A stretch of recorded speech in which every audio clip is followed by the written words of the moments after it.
आप सब ने इस शादी के माहौल को मंगलमय बना दिया है। धन्यवाद, बहुत बहुत दिल से धन्यवाद। पाकिस्तान में तो सब लोग जो है, चाहे वो हमारा मीडिया हो, आम लोग हो, सबके सब इस वक्त जो देखने में लगे हैं वो है जी मुकेश अंबानी के बेटे की शादी। हाँ जी, मुकेश अंबानी इतना ज्यादा पैसा लगा रहे हैं अपने बेटे की शादी में कि हमारे तो सभी लोग जो है वो बावले होके घूम रहे हैं। कितने ही लोग वीडियो बना चुके हैं और कितने ही लोग वीडियो बनाने जा रहे हैं और सब उन्हीं की बात कर रहे हैं। इतना पैसा शादी में, मतलब इतना पैसा जितना मुकेश अंबानी लगा रहे हैं अपने एक बेटे की शादी में, उतने पैसे में तो हमारे पाकिस्तान के सब लोगों की 2-2 4-4 बार शादियां हो सकती है। कैरन पोलार्ड जो कराची किंग का प्लाटिनम कैटेगरी में उठाया जाने वाला प्लेयर, पीएसएल का महंगा तरीन प्लेयर, एक रिटायर्ड प्लेयर है जिसको पीएसएल में पिक किया गया था, वो वैसे पीएसएल छोड़ के अंबानी के बेटे की शादी अटेंड करने इंडिया चला गया। ये कहा था पीएसएल की।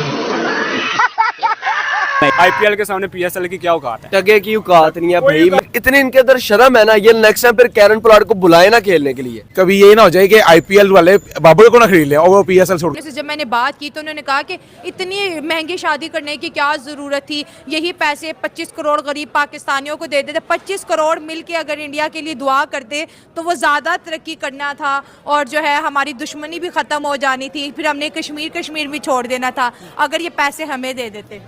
नहीं, दुश्मनी पहली बात मैं पहले भी कह चुका हूँ, दुश्मनी तो है ही कोई नहीं। तो कश्मीर तो हमें भुला दिया है। हाँ। हमें तो लाहौर की पड़ी है। सही बात है। अभी पूरा पाकिस्तान मकबूजा कश्मीर है। कभी मकबूजा कश्मीर हुआ करता था, अभी पूरा पाकिस्तान मकबूजा पाकिस्तान है। ठीक है, और हमारा लाहौर मकबूजा लाहौर है। हाँ, इस तरह मतलब कश्मीर भी भुला दिया उन्होंने और आटा भी भुला दिया। और आपकी बात बड़ी अच्छी है कि इतना पैसा एक शादी पे लगा रहे हैं, वो इधर पाकिस्तान भेजें। कोई आटा चीनी दूध ये तो पाकिस्तानियों को सस्ता मिले और सब 25 करोड़ दुआएं करें। हाँ बिल्कुल बिल्कुल। से जो लोग इस शादी में शिरकत के लिए आए हैं, उसके बाद ये दुनिया की महंगी तरीन शादी जो है वो बनने जा रही है और कहा यह जा रहा है कि शायद ये पिछले तमाम रिकॉर्ड्स जो है वो तोड़ देगी। बिल्कुल, हम इस वक्त अब्दुल्ला दीवाना बने हुए हैं और हम धड़ाधड़ हमारे यहाँ यही न्यूज चल रही है। शादी में एक और बड़ी अच्छी बात है कि उन्होंने जो विलेजर्स थे वहाँ पर, क्योंकि विलेज के अंदर शादी हो रही है, 50,000 जो है विलेजर्स हैं उनको भी खाना सर्व किया। अमीरी तो ठीक है उनके अंदर है, लेकिन जो उनके लिए जो अपने कॉलोनी का जो एहसास है, हमारे अमीर लोग देखें कि अपनी शादियों में गरीबों को पास से भी भटकने नहीं देते और उन्होंने 50,000 गरीबों को अच्छा खाना खिलाया। नहीं, उन्होंने दिखा। और ये खाने इन्होंने अपने सर्वेंट्स के जरिए नहीं खिलाए, ये मुकेश अंबानी खुद एक एक बच्चे के पास जाकर उसकी प्लेट में जिस तरीके से सर्व कर रहा है वो भी आप अपनी स्क्रीन पर देख सकते हैं।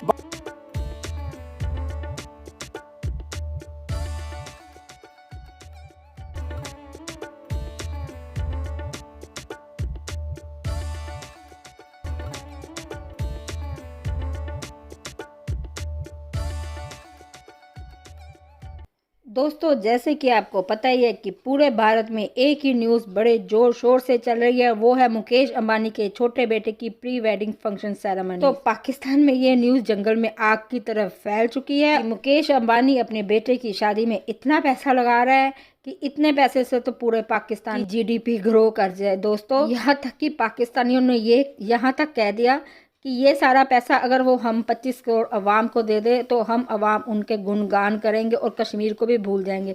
सुनकर दोस्तों हंसी भी आती है कि एक तरफ तो पाकिस्तान भारत के खिलाफ इतना प्रोपेगेंडा करता रहता है और दूसरी तरफ इस तरह की बयानबाजी कर रहा है। दोस्तों, बता दें कि सारे फंक्शन जामपुर में हो रहे हैं, जो कि मुंबई के पास में पड़ता है। वहाँ फंक्शन इसलिए हो रहे हैं कि अनंत के दादाजी ने अपने शुरुआती करियर की शुरुआत जामपुर से की थी और बिजनेस को एस्टेब्लिश किया था। मुकेश अंबानी के बेटे अनंत को उस जगह से खास लगाव है और उसकी दादी की भी यही इच्छा थी, इसलिए वो मुंबई से दूर छोटे से शहर जामपुर में शादी रचा रहे हैं। तो दोस्तों, पूरा वीडियो देखते हैं और पाकिस्तानियों की बयानबाजियाँ सुनते हैं। दोस्तों, आगे बढ़ने से पहले मेरे चैनल को लाइक और सब्सक्राइब जरूर कर दे। तो जय हिंद दोस्तों। बल्कि ये भी कहा जा रहा है कि 1000 करोड़ यानी कि 1000 करोड़ जो है इंडियन रुपीस उसमें खर्चा किया। मतलब हमारे लोग तो बावले हो गए। कभी उन पैसों को अमेरिकन करेंसी के साथ कन्वर्ट करते हैं, कभी इंडियन करेंसी के साथ कन्वर्ट करते हैं, कभी पाकिस्तानी करेंसी के साथ कन्वर्ट करते हैं, उसके बाद कॉर्नर में जाके खूब रोते हैं, उसके बाद 2-4 टिश्यू लेके आंखें साफ करके फिर आके बैठ जाते हैं और फिर वीडियो बनाने लगते हैं या फिर कोई ट्वीट लगाने लगते हैं। मगर खैर कोई बात नहीं, हौसला रखना चाहिए, हौसला रखना सिंगर चाहिए। रियाना आज के आखिरी दिन के फंक्शन में वहां पर परफॉर्मेंस देंगी और उनको यहां पर जो मुआवजा दिया गया है इंडियन रुपीस में वो तकरीबन 60 से 70 करोड़ रुपए बनता है और पाकिस्तानी रुपीस में ये पैसे तकरीबन 270 से 280 करोड़ रुपए बनते हैं। मतलब इमेजिन कीजिए कि एक सिंगर जिसने इनकी शादी पर आकर गाना गाना है, परफॉर्म करना है, जिसका नाम रियाना है और अमेरिकन सिंगर है वो, और उसको जो पैसे दिए गए हैं वो 2 अरब 80 करोड़ रुपए हैं। पार्टीज हो रही हैं। सुनने में ये भी आया है कि कोई एक जंगल फीवर के नाम से भी कोई एक आउटफिट्स दी गई हैं, एक कॉकटेल पार्टी हो रही है जहाँ पे अंबानी के जो एनिमल रेस्क्यू सेंटर है उसके भी विज़िट हैं, 2500 डिशेस का खाना है, 65 शेफ्स हैं, गेस्ट को जो है वो hair styling, makeup, sari draping services, ठीक है जी, चार्टर फ्लाइट्स दिल्ली से मुंबई दी जा रही हैं। और सुनने में आ रहा है कि अब देखिए ना, मुकेश अंबानी की जो नेट वर्थ है वो $111 बिलियन है एज पर द ब्लूमबर्ग जो बिलियनियर्स इंडेक्स के मुताबिक है। He is the richest person in Asia and he is a blessing for the Indians. गए हैं, अब पाकिस्तानी बावले ना हो तो क्या करें। एक तो हमारे पास खाने को कुछ नहीं है, जहर खाने को पैसे नहीं है, ऊपर से मुकेश अंबानी साहब जो है वो प्री वेडिंग फंक्शंस में जो है इतना खर्चा कर रहे हैं। मुझे तो समझ नहीं आ रही कि जब एक्चुअल शादी होगी तब वो क्या कौन सा कितना खर्चा करेंगे। यहाँ पर भी खत्म नहीं होती ब्लैक रॉक कंपनी, जिसके बारे में कहा जाता है कि ये पूरी दुनिया की मईशत को कहीं ना कहीं कंट्रोल करती है। इसके सीईओ लैरी फिंक भी यहाँ पर मौजूद हैं, जो कि दुनिया के अमीर तरीन आदमियों की फहरिस्त में वो भी कहीं ना कहीं सरे फहरिस्त है। इस शादी का इंतखाब जो है ये इंडिया से बाहर नहीं किया गया। इंडिया में क्यों किया गया ये भी एक बड़ा दिलचस्प। मुझे तो कहा था, मुझे तो बहुत बार फोन आया मुकेश अंबानी जी का, लेकिन मैंने फोन नहीं उठाया, इसलिए कि आप जानते हैं कि जब तक 370 दोबारा से कश्मीर में नहीं लगाएंगे, जो कि कभी भी नहीं लगाएंगे, तब तक मैंने सोचा कि मैं इंडिया में किसी फंक्शन में नहीं आऊंगी।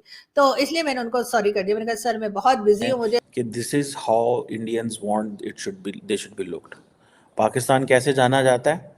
पाकिस्तान जाना जाता है कि वो एक खातून है, उसने अरबी का कोई ड्रेस था, उसके ऊपर हलवा लिखा हुआ था, उसको उन्होंने कहा कत्ल करो, कत्ल करो, मारो मारो मारो।